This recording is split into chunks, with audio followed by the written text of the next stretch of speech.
Doctor Yunus সাহেব মতান্তরে এই কথা স্পষ্ট করেছেন যে বাংলাদেশে আহমদিয়ারা মুসলিম নয়। এর মধ্যে আমরা শুনলাম, আসার পথে শুনে আসছি যে এখানে আইন শৃঙ্খলার ব্যাঘাত হচ্ছে, মানুষকে আক্রমণ করছে, সংখ্যালঘুদের উপর আক্রমণ করছে, হিন্দু, বৌদ্ধ, খ্রিস্টান, আহমদিয়া সবার উপর আক্রমণ করছে।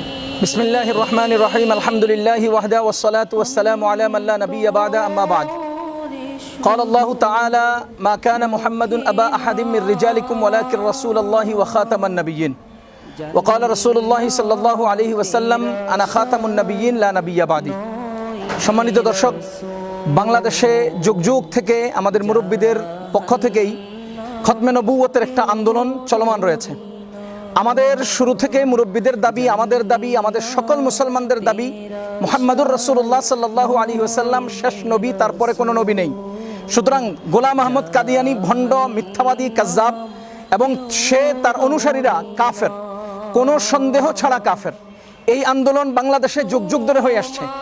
আলহামদুলিল্লাহ, আজকে বাংলাদেশের অন্তর্বর্তীকালীন সরকারের যিনি প্রধান হয়ে বাংলাদেশে এসেছেন, তিনি এয়ারপোর্টে নেমেই তার বক্তব্যের মধ্যে সুস্পষ্ট করেছেন, তার বক্তব্য থেকে এই কথাটা স্পষ্ট হয় যে কাদিয়ানীরা মুসলিম নয়, তারা সংখ্যালঘু।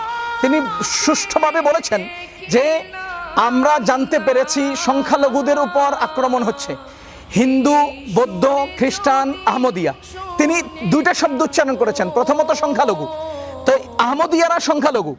তিনি সংখ্যালঘুদের লিস্টের মধ্যে আবার 4 গ্রুপের নাম বলেছেন। 1 নম্বরে হিন্দু, বৌদ্ধ, খ্রিস্টান, এরপরে বলেছেন আহমদিয়া। হিন্দুরা মুসলমান নয়, খ্রিস্টানরাও মুসলমান নয়, বৌদ্ধরাও মুসলমান নয়। যদি আহমদিয়া মুসলমান হতো তাহলে এদের কাতারে তার নাম কেন আসলো? দ্বিতীয় নম্বর, যদি আহমদিয়া মুসলমান হতো তারা সংখ্যালঘু কেন হতো?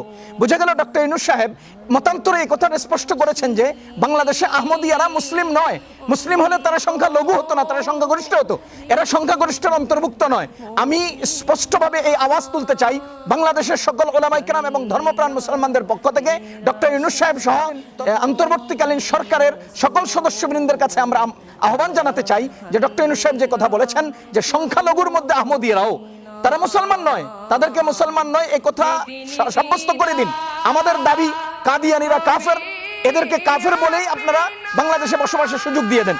হিন্দুরা বসবাস করছে, আমাদের কোনো আপত্তি নেই, তাদের সাথে আমাদের সৌজন্য চলাচল আছে। খ্রিস্টানরা বাংলাদেশে বসবাস করছে, বৌদ্ধরা বাংলাদেশে বসবাস করছে, আরো অনেকেই করবে, আহমদিয়ারাও করবে। সুস্পষ্টভাবে বলছি, ডক্টর ইউনূস সাহেব আমাদেরকে একথা বুঝিয়ে দিলেন সংখ্যালঘু বলে যে আহমদিয়ারা মুসলিম সংখ্যাগরিষ্ঠের অন্তর্ভুক্ত নয়। দ্বিতীয় নম্বর, হিন্দু, বৌদ্ধ, খ্রিস্টানদের কাতারে তাদের নাম বর্ণনা করে একথা স্পষ্ট করে দিলেন যে আহমদিয়ারা মুসলমানদের কেউ নয়। সুতরাং ডক্টর ইউনূস সাহেব সহ আরো দায়িত্বশীল যারা আছেন তাদের কাছে আমাদের প্রথম এবং প্রধান দাবি, কাদিয়ানীরা কাফের। খতমে নবুয়তের এই আইন বাস্তবায়ন করুন এবং কাদিয়ানীদেরকে কাফের সাব্যস্ত করুন। তারা অমুসলিম হিসেবে, কাফের হিসেবে এবং কাদিয়ানী হিসেবে, আহমদিয়া হিসেবে বাংলাদেশে বসবাস করুক, আমাদের কোনো আপত্তি নেই, কিন্তু তারা মুসলমান নয়। ডক্টর ইউনূস সাহেব তার বক্তব্য দ্বারা স্পষ্ট করেছেন যে আহমদিয়ারা কাফের, তারা মুসলমান নয়, মুসলমান নয়, মুসলমান নয়।